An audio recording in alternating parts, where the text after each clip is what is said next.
오늘은 너희가 이 모든 일의 증인이라 라는 제목으로 하나님의 말씀 나누려고 합니다. 자, 오늘 말씀은요, 예수님께서 부활하시고 또 승천하시기 전에 마지막으로 제자들에게 하신 말씀입니다. 예수님께서 이 땅에서 어떤 일을 하셨어야 했고, 어떤 일을 하셨고, 또 어떤 일을 이루셨으며, 앞으로 어떤 일을 준비하고 계시는지를 명확하게 설명해 주는 말씀이 오늘의 본문입니다. 더불어 제자들이 이제 앞으로 해야 될 일들에 대해서도 분명하게 알려주고 계시는데요. 이 말씀이 2000년 전에 제자들에게만 하셨던 말씀이 아니라 오늘 부활절 예배를 드리는 저와 여러분에게 주시는 하나님의 말씀이라고 믿고 하나님이 하시는 모든 일에 증인으로 살아가시는 저와 여러분들 될 수 있기를 주님의 이름으로 축원합니다. 자, 오늘 말씀 44절에 보시면요, 예수님께서 하시는 모든 일은 구약에 예언된 모든 말씀을 성취하시기 위함이었다라는 것을 분명히 말씀하고 있습니다. 자, 우리 44절의 말씀을 함께 읽겠습니다. 44절 말씀 시작. 또 이르시되 내가 너희와 함께 있을 때에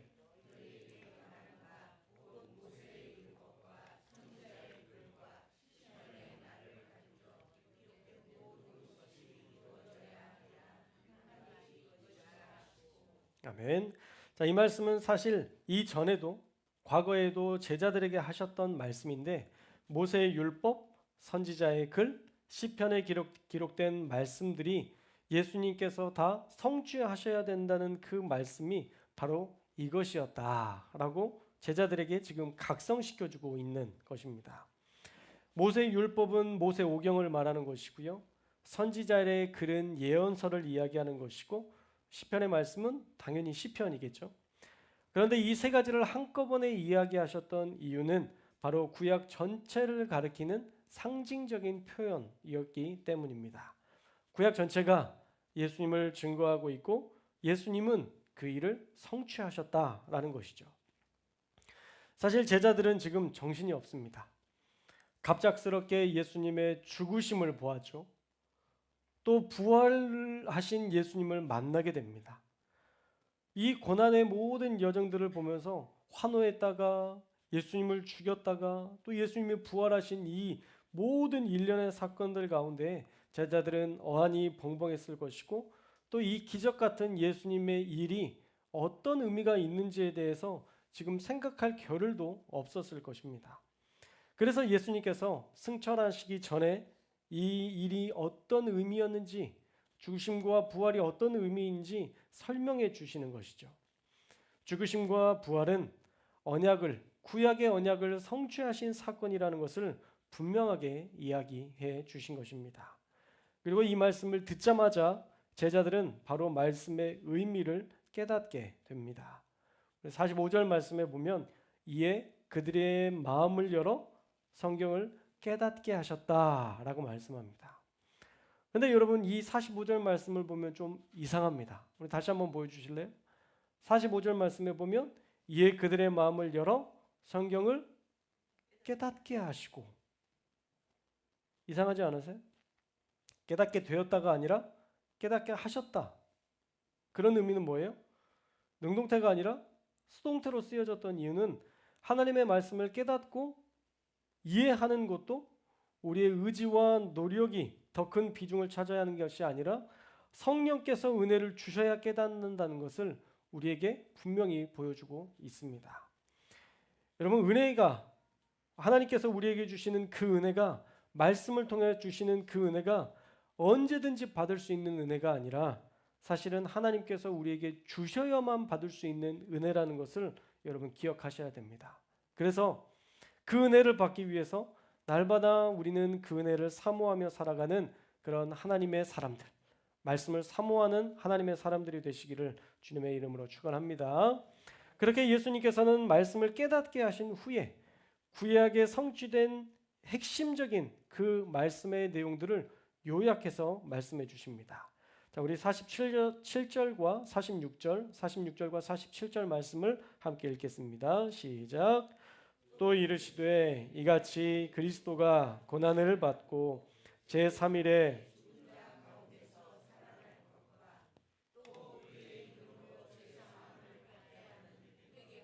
예루살렘에서 시작하여 모든 족속에게 전파될 것이 기록되었으니. 아멘. 자, 구약의 약속을 어떻게 성취하셨는지를 분명하게 정리해 주시는데요. 자, 가장 먼저 그리스도가 고난을 받고라고 말씀합니다. 그리스도가 고난을 받고 예수님의 고난과 죽으심이 바로 예언된 말씀을 성취한 사건이라는 것이죠. 여러분, 예수님의 죽음에 대해서 메시아가 고난받을 것에 대해서 호세아, 예레미야, 이사야, 시편 등등 다양한 본문에서 이 모든 것들을 예언하고 있습니다. 특히 이사야서 53장에는요. 고난받는 종 메시아에 대한 선명한 청사진이 나오는데 예수님께서 골고다에서 십자가를 지고 올라가는 그 모든 여정들, 그리고 십자가의 그 고난당하시는 그 모든 모습들이 완벽하게 묘사되어 있습니다. 그런데 놀라운 것은요, 그 이사야서의 말씀이요, 예수님께서 고난받기 전 720여 년 전의 일이라는 것입니다. 720여 년 뒤에 일어날 일을 이사야는 미리 다 기록했고 예수님은 720년 뒤에 그 일을 성취하셨다라는 것이죠. 그러니까 놀라운 일입니다. 부활의 언약을 성취하셨던 분, 그리고 고난받는 그 모든 과정들을 다 성취하셨던 분이 바로 우리 예수님이라는 것입니다. 그리고 47절에서는 그 이름으로 죄사함을 받게 하는 회개가 일어날 것을 말씀하시는데요. 이것도 구약에 이미 기록되어 있는 내용이고 또 우리가 잘 아는 것처럼 그 후에 사도행전에서 나타났던 엄청난 회개의 역사들을 떠올리게 합니다. 그와 더불어 지금 시대에도 예수님의 보혈의 능력을 믿음으로 회개하는 역사가 여전히 이 땅 가운데 나타나고 있습니다.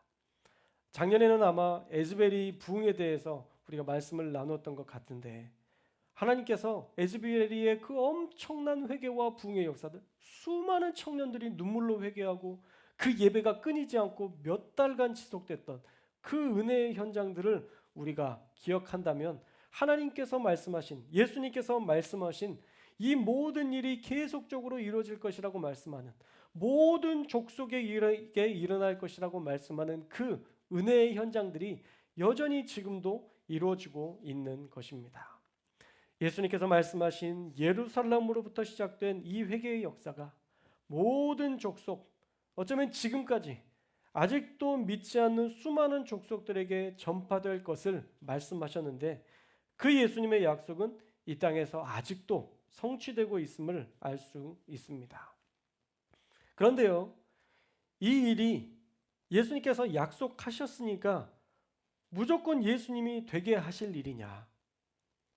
예수님이 약속하셨으니까 그냥 무조건 되어지는 것이냐? 그렇지가 않습니다. 만약 그게 자동적으로 될 일이라면 예수님께서 굳이 제자들과 3년의 그 공생의 과정과 훈련의 과정들을 보내시지 않았을 것입니다. 제자들을 세울 이유가 없습니다. 여러분, 세상에 그냥 되는 일은 없죠. 노래도 계속 부르는 사람이 잘 부르고요.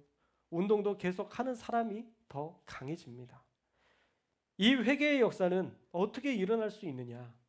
바로 47절 말씀에 나오는 것처럼 모든 족속에게 복음이 전파되어야 가능한 일입니다. 할렐루야. 교회 안에서 복음 전해야 한다고 말만 하는 것으로는 회개의 역사는 일어나지 않습니다. 그러면 여기는 다 복음을 듣고 알고 한 번이라도 은혜를 체험했던 사람들이 그 복음을 사모하며 이 자리에 모인 사람들이잖아요. 여러분은 사실 복음을 다 어느 정도 이해하고 있는 사람들입니다.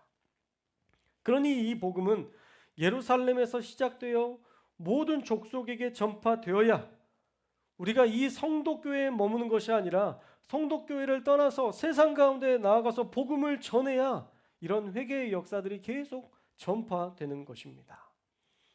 여러분, 만약 제자들이 예루살렘에만 머물러 있었다면 이 복음은 예루살렘에서만 알고 있는 예루살렘의 복음으로 머물렀을 것입니다.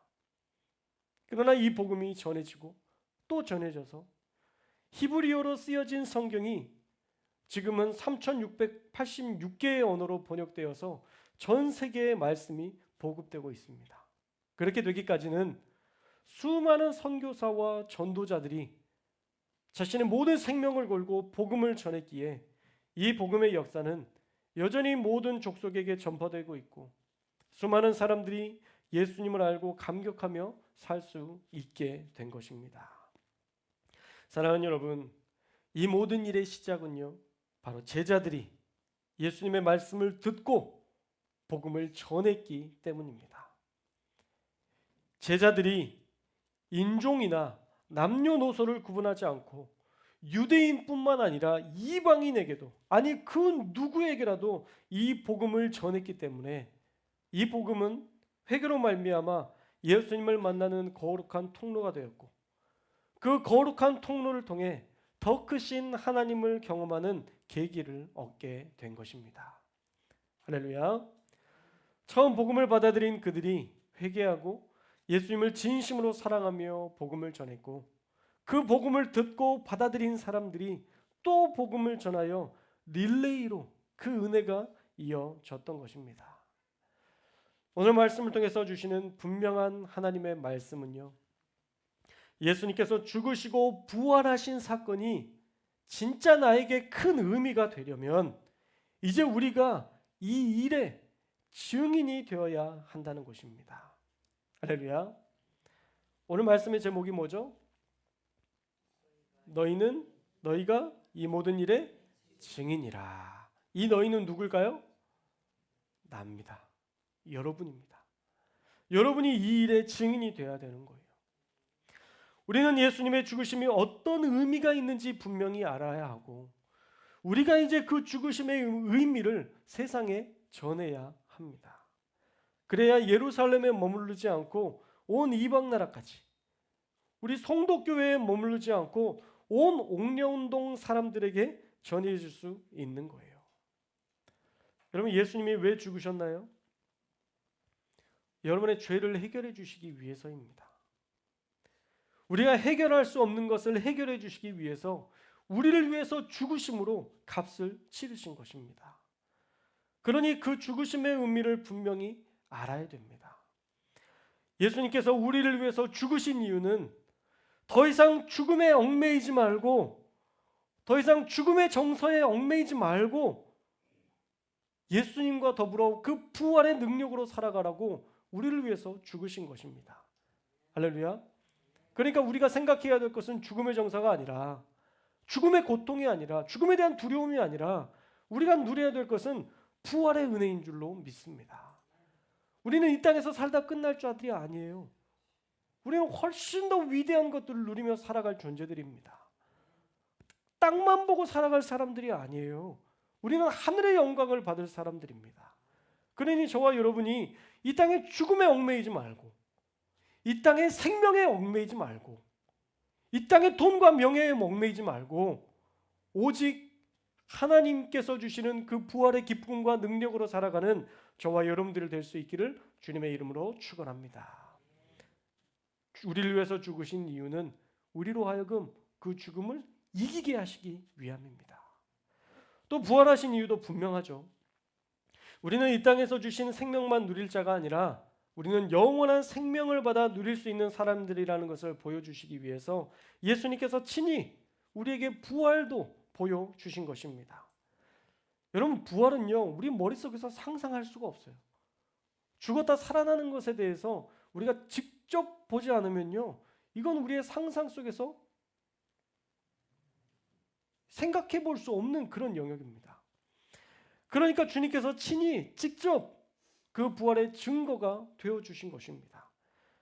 그러니 우리가 이 땅에서 사는 이유는 예수님의 죽으심만 기억할 것이 아니라 예수님의 부활이 우리의 부활이 된다는 것을 기억하고 그것을 누리게 하시려고 우리를 그 은혜의 자리로, 그 부활의 자리로 초대하신 것입니다. 사랑하는 여러분, 그러니 이제 저와 여러분이 이 부활에 속한 자라는 것을 믿고 예루살렘에서 시작된 이 복음이 대한민국 또한 송도교회까지 전파되었는데 우리도 이 땅에 남아있는 이방인들, 아직 복음을 듣지 못한 우리의 이웃들에게 이 복음을 전하는 증인으로서의 삶을 살아야 할 줄로 믿습니다. 그런데 우리에게는 그 일을 감당할 힘이 필요합니다. 우리는 여러 가지 이유로 하나님의 일을, 이 증인으로서의 일을 하지 못하고 있습니다. 왜 그럴까요?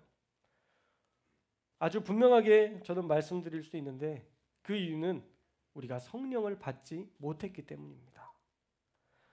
제자들도 성령을 받기 전에는요, 두려워하고 예수님이 떠나신 이후에 멍하니 하늘만 바라보고 무엇을 해야 하는지 막막해하는 모습을 보였습니다. 예수님이 떠나신 이후에 이제 우리는 끝이다 라고 생각했기 때문이죠. 그러나 그렇지 않았습니다. 우리에게 성령을 보내주셔서 이제는 우리가 성령님과 함께 하나님의 나라의 백성답게 살 수 있는 새로운 길과 새로운 힘을 우리에게 주셨습니다. 할렐루야. 그러니 우리는 먼저 성령 충만해져야 되는 거예요. 우리 49절 말씀을 함께 읽겠습니다. 49절 말씀 시작. 볼지어다 내가 내 아버지께서 약속하신 것을 너희에게 보내리니 너희는 위로부터 능력으로 입혀질 때까지 이 성에 머물라 하시니라. 아멘. 분명히 예수님도 이 모든 일에 너희가 증인이 되어야 하는데 아버지께서 약속하신 것, 즉 성령이 강림하시기까지 이 성에 예루살렘에 머물라 말씀하십니다. 다시 쉽게 풀어서 말씀드리자면 너희의 힘으로 할 수 없다는 거예요. 너희의 능력으로는 할 수 없다는 겁니다. 우리의 능력으로는 더 정확하게 표현하면 안 된다는 겁니다. 제가 아무리 강조하고 강조한들 여러분 안에 성령이 계시지 않으면, 감동이 없으면 제가 이 앞에서 목소리 높여서 하는 이 설교가 무슨 의미가 있고 여러분에게 안수기도하는 그 안수기도가 어떤 의미가 있겠습니까? 그저 복이나 얻기 위해 교회 다니고 그저 평안이나 얻으려고 교회 다니는, 사실 일반 종교에서도 똑같은 것을 줄 수 있다고 말하는, 그리고 일반 종교에서도 똑같은 것을 구하는, 그들과 다를 바 없는 것만 구하고 마는 그런 또 다른 종교에 불과하게 될 것입니다. 여러분, 우리는 증인이 돼야 되는 거예요. 우리는 증인으로서의 삶을 살아야 됩니다. 증인이 되는 것 부담스럽죠. 그럼 법정에 서서 증인으로 서는 것도 사실 부담스러운 일인데 우리의 삶의 자리에서 눈에 보이지 않는 하나님을 전한다는 것 쉽지 않은 일이죠. 교회 사역하는 것도 마찬가지 부담스러운 일이죠. 그러나 만약 여러분이 증인으로 살지 않는다면, 아니 증인으로 살지 않겠다고 이제 결심을 하고 이제 종교인에 머무르겠다고 여러분 결심하셨다면 죄송하지만 여러분의 신앙 수명은 지금 멈춘 겁니다. 우리 신앙의 수명이 멈춘 거예요. 여러분, 결혼도 그렇잖아요. 내가 저 사람에게 뭘 바래? 난 기대하는 거 없어. 여러분, 그러면 그 결혼도 사실 끝난 거 아니에요? 같이 있어도 행복하지 않고 같이 뭘 해도 냉랭한 바람만 부는 관계를 누가 결혼 생활이라고 말합니까? 법적으로는 부부지만 사실 남보다 못한 사이잖아요. 그 결혼 관계도 수명이 다한 겁니다. 만약 하나님과 우리 사이가 그렇다면 어떨까요? 여러분, 정말 큰일입니다. 예수님의 죽으심에도 내 마음은 냉랭하고 죽으시든지 말든지, 예수님의 부활에도 별 감동도 없고 살아나셨나 보다, 계란이나 먹어야지, 성령의 임재가 그렇게 필요하지 않는 상태로, 성령이 나에게 찔림을 주시는 게 더 귀찮은 상태로 우리가 살아가고 있다면 여러분, 큰일 나신 겁니다. 지금 눈 좋아지라고 루테인 먹을 때가 아니에요. 여러분, 면역력 좋아지라고 비타민 D 챙겨 먹을 때가 아닙니다. 하지만 좋은 팁을 드렸으니까 눈 좋아지라고 루테인도 좀 드시고 비타민 D도 드실 수 있기를 축복합니다. 여러분, 그것도 챙겨 먹어야 되지만 우리가 정말 잘 챙겨야 되는 것은 훨씬 심각한 영적 바이러스가 우리 안에 침투했다는 것을 여러분 깨달으시고 이런 말씀으로 돌아올 수 있기를 주님의 이름으로 축원합니다. 은혜로 돌아올 수 있기를 주님의 이름으로 축원합니다. 성령으로 채워질 수 있기를 주님의 이름으로 축원합니다. 예배에 대한 감격이 없고 소망이 없다면 여러분 이미 그 영적 죽음은 시작된 거예요. 사랑하는 여러분, 성령님을 사모하십시오. 사랑하는 여러분, 성령님을 사모하십시오. 성령님께서 여러분들과 함께 하심을 믿으시고 예수님과 성령님과 하나님과 더불어 살아가시는 저와 여러분들이 되시기를 축복합니다. 또한 예수님의 죽으심과 부활에 대한 감격을 회복하십시오.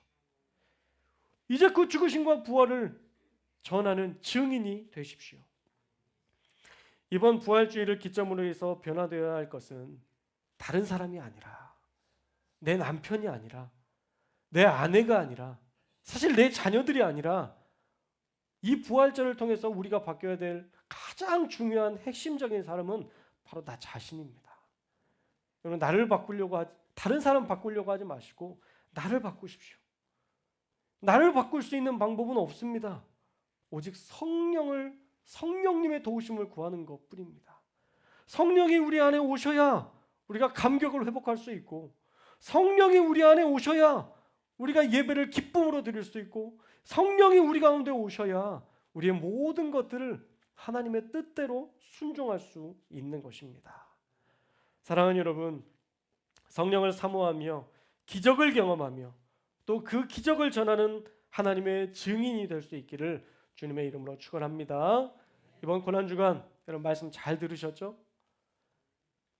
안 들으셨으면 다시 들을 수 있습니다. 여러분 꼭 들어보십시오. 조회수가 많은 거 보니까 여러분들이 많이 들으셨든지 아니면 불쌍한 한시영 목사님 상처받을까 봐 한 사람이 7번, 8번, 9번, 10번씩 눌렀든지 둘 중에 하나일 것 같은데 어떤 조회수는 110 몇 번까지도 돼 있던데 뭐가 됐든 사랑하는 마음으로 하셨다는 것은 분명히 믿지만 안 들으신 분들은 꼭 들으셔서 예수님의 죽으심의 사건들이 어떤 일이 있었고 그 부활이 어떤 의미가 있었는지 여러분 다시 한번 잘 들어보셨으면 좋겠어요. 그래서 여러분 간곡히 부탁드립니다.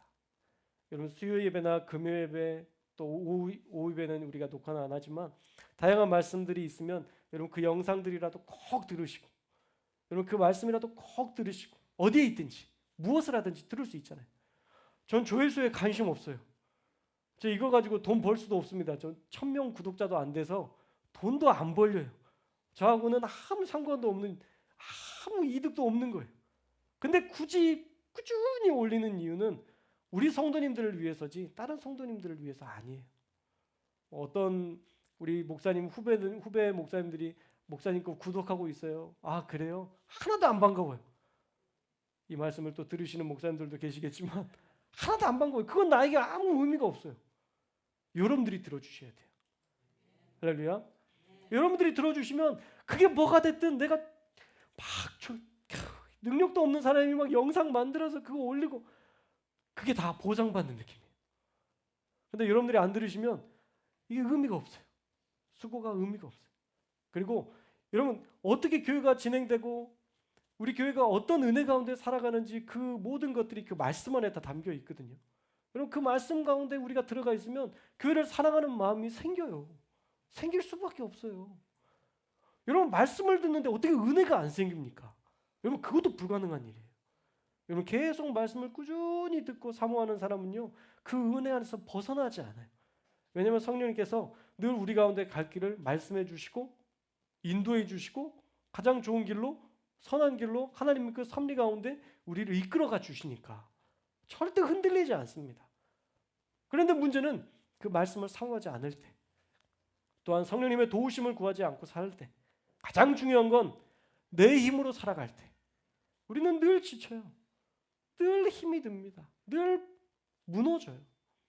그래서 사랑하는 여러분 이번 부활절을 기점으로 해서 우리 신앙이 다시 한번 회복될 수 있기를 주님의 이름으로 축복합니다. 여러분 쉬운 길로 가지 마세요. 여러분 또 헐픈 길로 가지 마세요. 우리 주님이 원하시는 길은 좁은 길이에요. 여러분 십자가의 길이에요. 여러분 부활의 그 기쁨 가운데에서 그 구름만 타고 다니려고 하지 말고 여러분 그 십자가의 길을 걸어가십시오. 여러분 그 여정을 함께 가십시오.